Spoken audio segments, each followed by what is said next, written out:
Bienvenidos al programa Urisofe.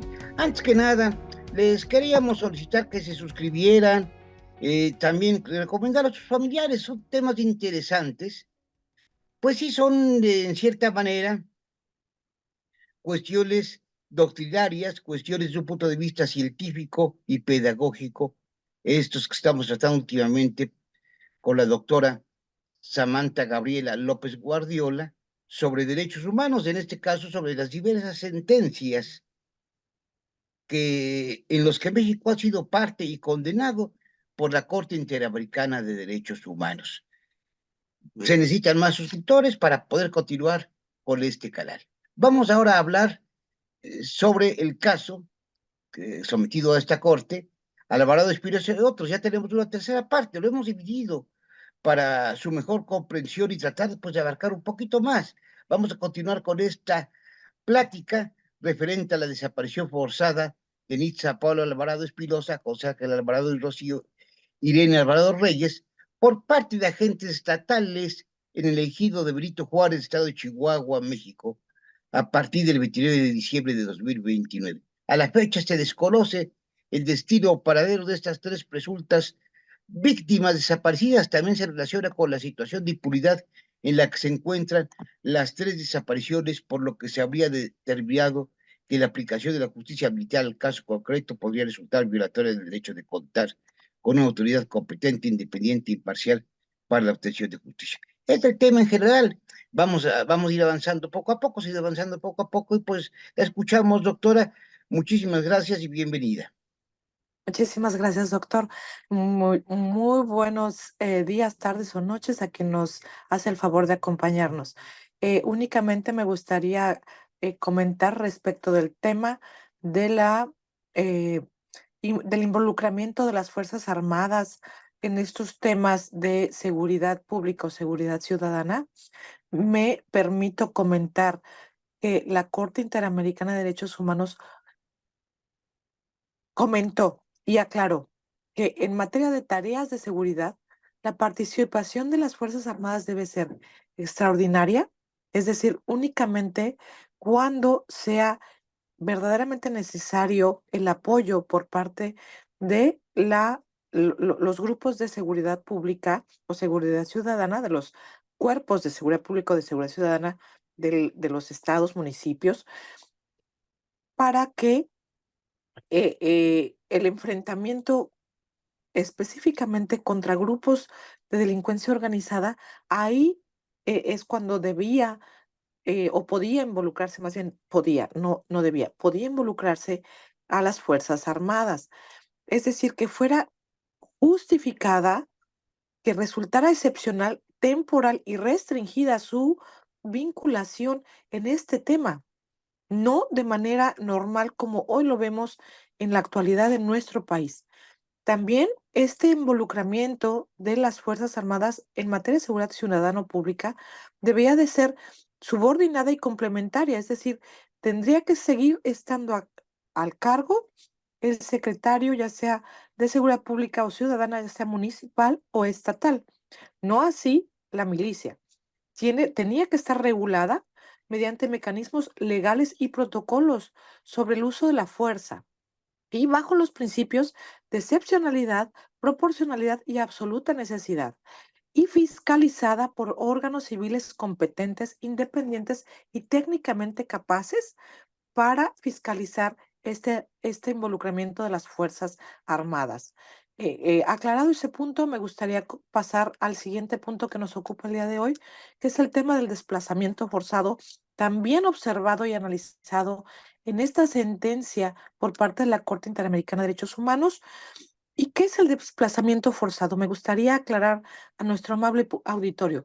Son personas o grupos de personas que se ven vistos que se han visto forzados, perdón, u obligados a escapar, huir o simplemente reubicarse en una nueva zona para poder lograr o poder tener una vida normal, o por lo menos lo más cerca a lo normal. Estos desplazamientos, desafortunadamente, se dan en situaciones o por estar frente a situaciones de violencia o conflictos armados. Es una violación de igual manera múltiple de derechos humanos y continua. Es decir, se empieza a dar esta violación desde el momento en que estas personas se ven obligados a desplazarse de su lugar de origen o lugar de vivienda por situaciones verdaderamente complejas en materia de inseguridad. Los casos que ha conocido la Corte Interamericana en materia de desplazamientos forzados inician con estos casos que se dan principalmente en Colombia, con estos grupos de autodefensa, como el caso de la masacre de Ituango contra Colombia, que la sentencia fue del 1 de julio del 2006. Este grupo de autodefensas incurrió en este municipio de Ituango y mataron a más de 100 personas. También tenemos otros casos como el caso de Chitay Nek y otros contra Guatemala de 2012 y el caso de la masacre de Mapripán contra Colombia en 2005.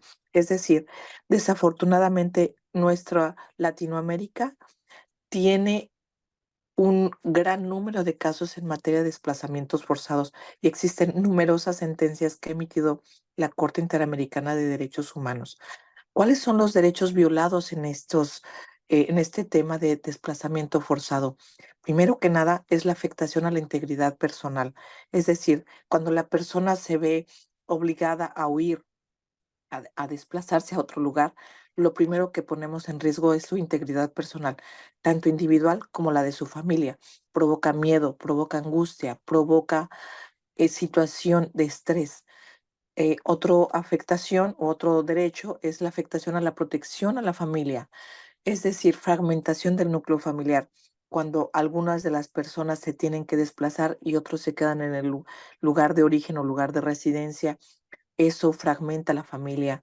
Derecho a la propiedad privada, desafortunadamente, esto lo vemos muy presente en los casos actuales que se están dando en Michoacán, especialmente en Michoacán, en donde desafortunadamente hemos visto personas que tienen fincas aguacateras o fincas de limones y que desafortunadamente por no querer pagar el, el, el, el, el, el- el piso que le cobran la delincuencia organizada, especialmente el cártel de Jalisco Nueva Generación, ellos se han visto obligados a huir de ahí.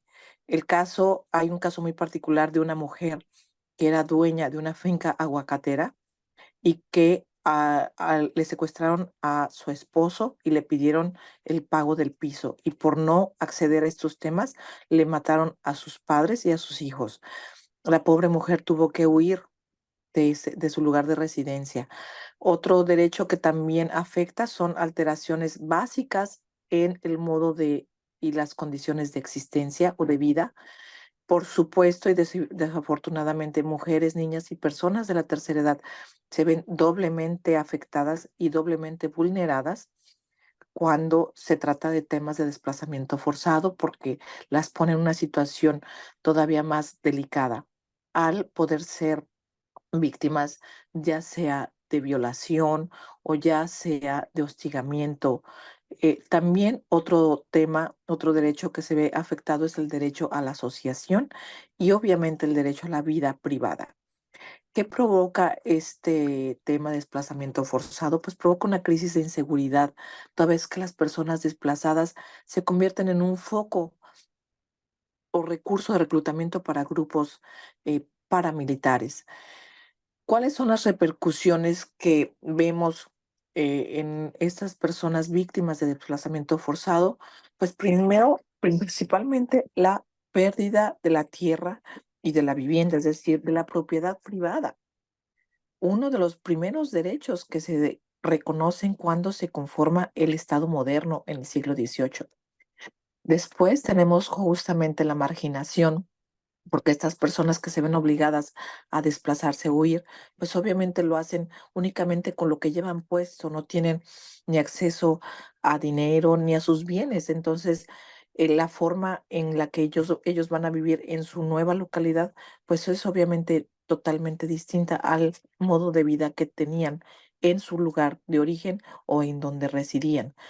pérdida del hogar, desempleo, deterioro de las condiciones de vida, deterioro de la salud, pérdida de acceso a la propiedad, inseguridad alimentaria y desarticulación social. ¿Cuál es la normatividad internacional? Bueno, hay unos principios que son los principios rectores en el tema de desplazamiento interno que fueron publicados por la ONU en 1998. También la Comisión Interamericana de Derechos Humanos ha emitido ciertas medidas cautelares otorgadas desde 1996 y hasta la fecha, y la Suprema Corte de Justicia de la Nación en el ámbito local ha publicado un manual sobre desplazamiento interno en 2022.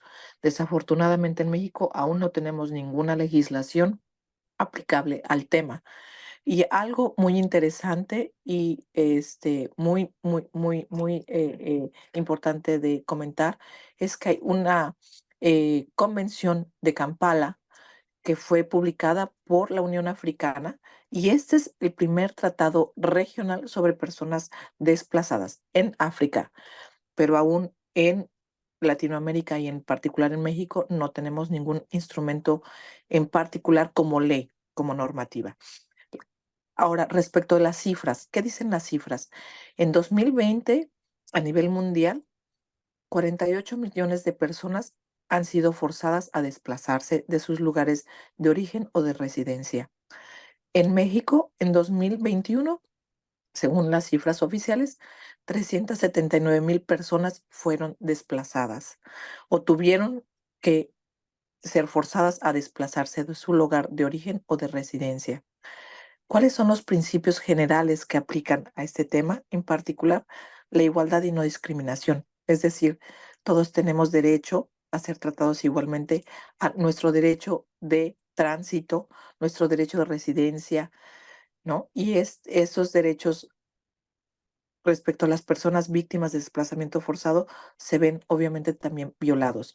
¿Y cuál es el otro principio general que aplica? Es una obligación del Estado a cumplir y a defender a las víctimas respecto de este tipo de violación de derechos. Cabe mencionar que desafortunadamente en México, hablando del ámbito local, el recrudecimiento de la violencia ha incrementado el número de personas que se ven forzadas a desplazarse de su lugar de residencia, particularmente en los estados de Chiapas, Michoacán, Guerrero, Chihuahua, Oaxaca y excepcionalmente en los últimos meses en San Luis Potosí y el Estado de México. Desafortunadamente, la disputa entre los cárteles de Jalisco Nueva Generación y el cártel de Sinaloa ha llevado justamente a cientos de familias a abandonar sus lugares de residencia, y el ejemplo más claro fue ese enfrentamiento en el 4 de enero que se suscitó justamente en Michoacán, en donde ese enfrentamiento duró 7 horas aproximadamente y hubo más de 20 personas muertas, víctimas de justamente este enfrentamiento. Todo este tipo de circunstancias desafortunadamente obligan a muchos pobladores a dejar sus bienes, todo eso por lo que tanto han luchado, que por lo que tanto han trabajado toda su vida, y no nada más ellos, sino sus familiares, y abandonar sus lugares de residencia. En la actualidad es un verdadero flagelo social.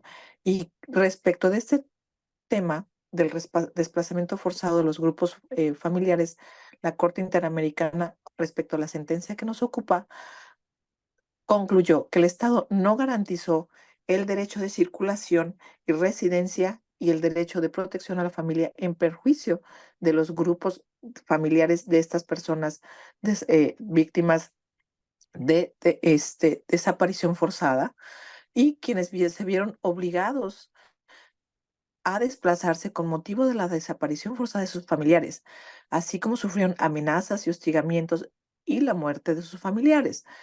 Muy, muy, muy posiblemente, ¿verdad? Porque aún no sabemos qué sucedió con esas víctimas, así como por no brindar las garantías para un retorno seguro. Lo obstante, no anterior perdón, lo anterior, no obstante, de que existían medidas provisionales ordenadas por la Corte Interamericana desde el año 2010, tratando de proteger tanto a las víctimas como a sus familiares. Es cuanto, doctor.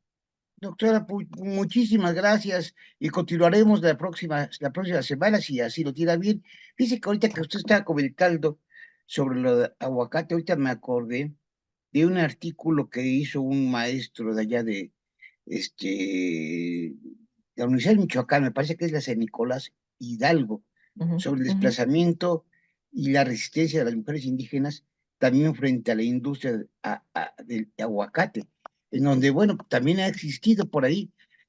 Eso, ese es otro tema, porque hay factores ahí de violencia que se ejercen sobre las mujeres indígenas, dentro de, todo marcado dentro de una crisis socioecológica en constante crecimiento. Es otro tema, fíjese que realmente de nadie habla un poco de él, siendo que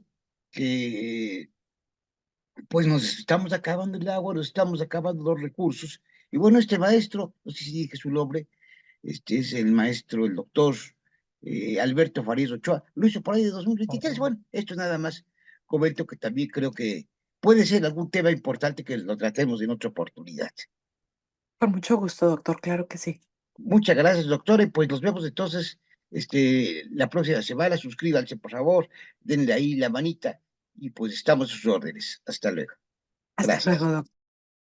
doctor.